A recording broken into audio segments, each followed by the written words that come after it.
This is a story that begins with a group of coal miners protesting the dangerous conditions in which they work. It ends with the legacy media that dominates you, me, and everyone we know in the Matrix. The series is filled with schemes, duplicity, and cunning. It's filled with talented individuals selling their souls for the sake of their gain. Now, this is by no means an attack on public relations. The industry is filled with bright and innovative figures who have genuinely helped businesses. But at its worst, the media has helped operators get away with murder and manipulate the masses. Get ready for one of the most explosive episodes yet. World Order proudly presents the dark history of public relations.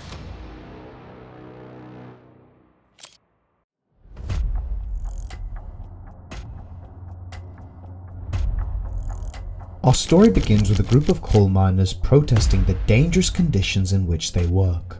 This was a trending issue of the time. In the late 19th and early 20th centuries, industry was booming. This was the age in which the Rockefellers, the Carnegies, and the Edisons were all making a killing. And I mean literally, as in there were literally people dying for the sake of their profits. And this is where the story becomes really interesting. You see, on the one hand, these figures blessed us with some of the greatest innovations we've ever seen. Steel, railroads, light bulbs, these developments paved the way for the modern world. And yet, they were also neglecting the dangerous working conditions in which their labourers were operating. Like, I kid you not, the amount of coal miners dying under their watch was insane. You were more likely, according to one historian, to survive fighting in the First World War than you were surviving the West Virginian coal mine. Strikes became frequent and things reached their climax when politicians like Teddy Roosevelt began coming after the people that had put his country on the map. Desperate to survive, the industrialists turned to a group of former journalists by the name of publicity agents. Now, mass persuasion could be argued to be as old as time. Bulletins guiding best farming practice have been discovered from as early as 1,800 years before Christ. But public relations in its official form could be dated to around 1900 when George B. S. Michaelis, Herbert Small, and a guy called Thomas offered to aid the famous telecommunications company AT&T.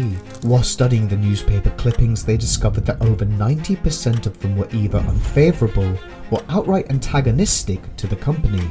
They responded by scattering the papers with praiseworthy information, and sure enough, within a matter of weeks, antagonistic news clippings diminished from 80% to 70% to 60% to eventually barely anything at all. This was revolutionary, and it wasn't long before several other offices by the name of publicity agencies began springing up all over the country. No person came to embody this new movement quite as much as Ivy Ledbetter Lee.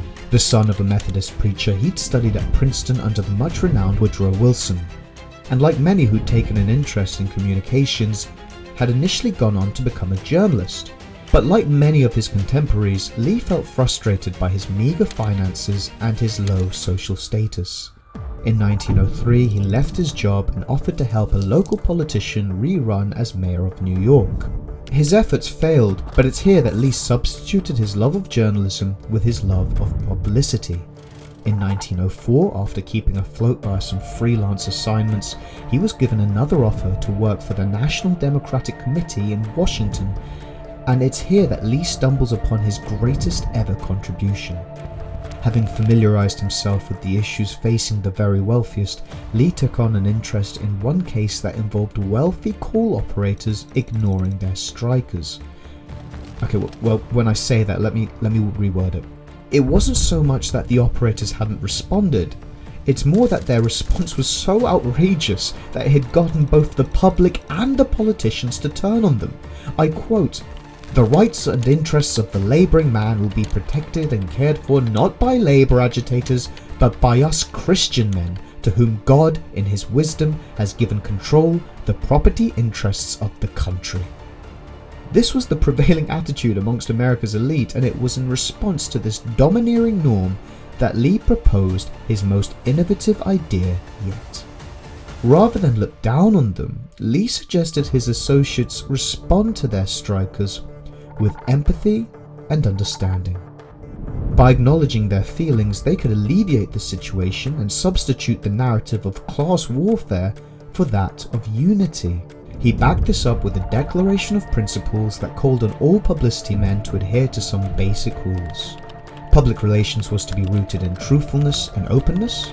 Its role was to inform, educate, and explain to the public.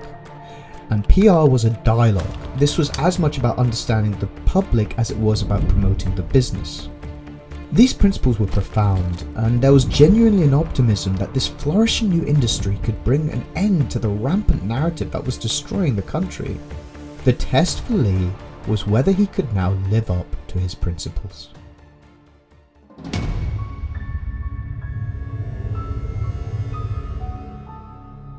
On the 20th of April 1914, a gun battle broke out between a group of striking Colorado coal miners and the region's state militia.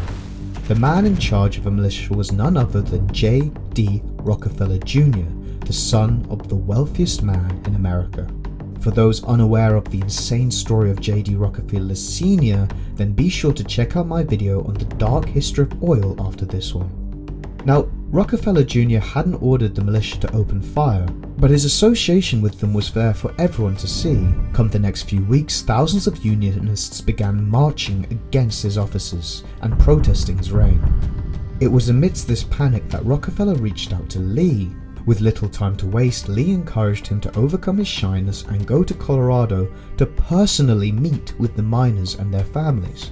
Rockefeller was to be seen inspecting the conditions of the homes and the factories, and he had to be photographed attending social events and listening to their grievances. The most important thing, Lee told him, was that his response included an acknowledgement of the genuine grievances his workers had. Rockefeller couldn't believe it. This is the first advice I have had that does not involve deviousness of one kind or another. The obviousness of the course you suggest does appeal. For his opening move, Lee produced a series of leaflets entitled The Struggle in Colorado for Industrial Freedom. He sent them to the leading influencers of the day and wrote, "It is the purpose of our company not to only pay high wages, but to make all other conditions of employment satisfying to our men. We want every man who works for the Colorado Fuel and Iron Company to feel that the company is his friend." Written on a side of quality vellum, attention was even given to the typography, which came in black ink and was written on bulletins that measured 5 by 11 inches. The president of the Denver, Colorado Fuel and Iron Company was so impressed that he wrote to Rockefeller about the numerous requests he'd received for additional copies. As the strikes began to dissipate, Lee drafted a series of posters thanking both those who had stayed and those who had returned. Amongst the highlighted points were, the average worker in Colorado earned 27% higher than the unionized mines. Wages in Colorado were higher than elsewhere in the world, and the mines welcomed anyone, whether they be unionized or not. Lee's ability to address the very real concern of the time proved so effective that Rockefeller officially appointed him as member of staff on the 7th of December 1914 for an annual fee 50% higher than what he'd originally worked for. Things looked so good that Lee even began taking up additional work with the team. But to his dismay, the company was shaken when they received news about a series of hearings that had convened in Denver.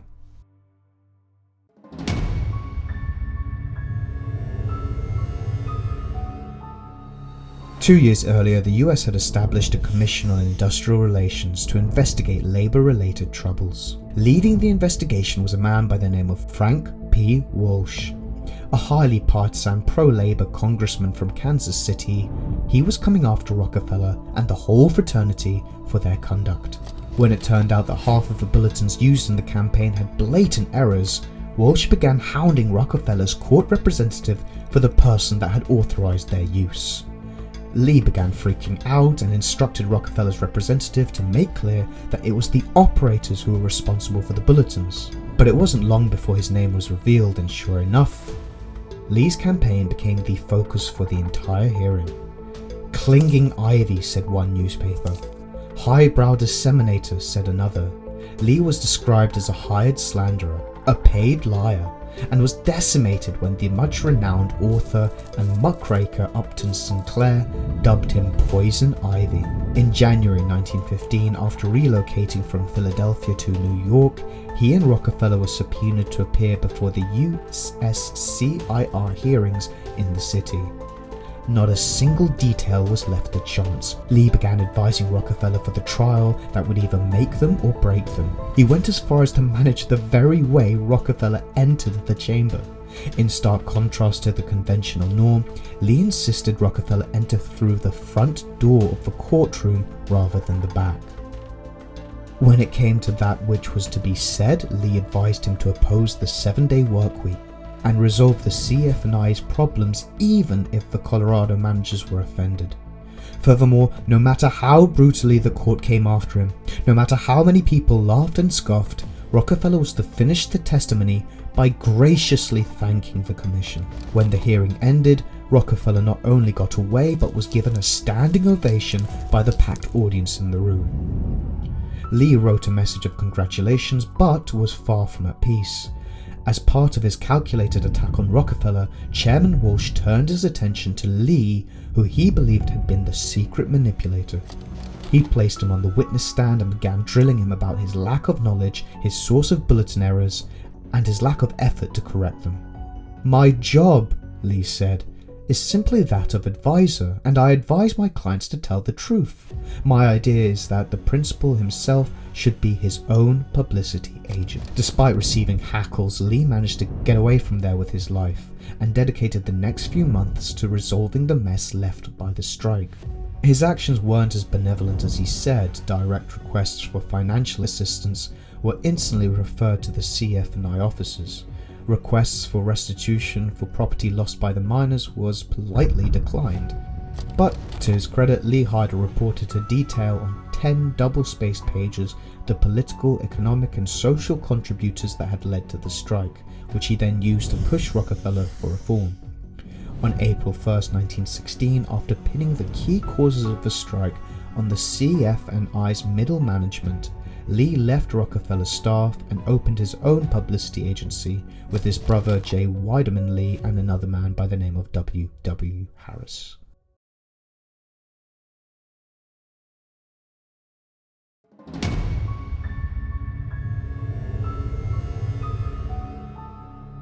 Lee's subsequent legacy was marked by no shortage of controversy.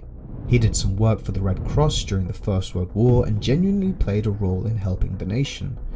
It's during this time that the sheer power of public relations and what it could do to society became widely apparent.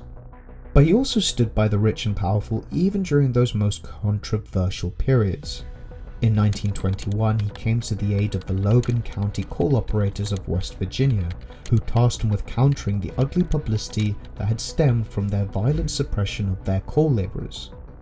In April 1934, he took up a contract with the German chemical industrial company IG Farben. The group would go on to make the Zyklon B gas, which was used in the Nazi gas chambers.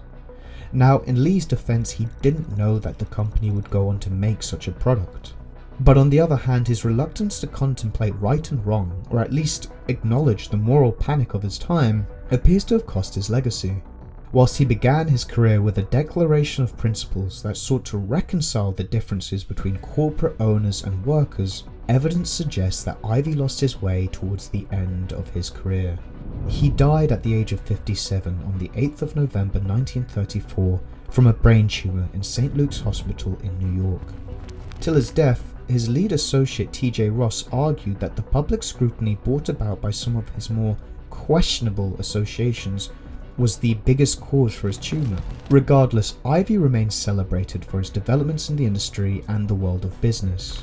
Editor and publisher, a newspaper most critical of him, acknowledged in its brief obituary that Lee was Public Relations Counselor Extraordinary, whose method since 1900 revolutionized the concept and scope of publicity work. In a speech to the London School of Economics on July 3, 1934, only a few months before his death, Lee declared, "Extensive experience in assisting large corporations has shown that no amount of propaganda is any value unless the policy of an institution is in the first place sound and honest, and is responsive to the high demands of an enlightened public sentiment." Whilst people will continue debating the extent to which he stuck by his principles, Lee's contribution to the industry is unquestionable and at the very least gave it a moral compass by which to measure itself by.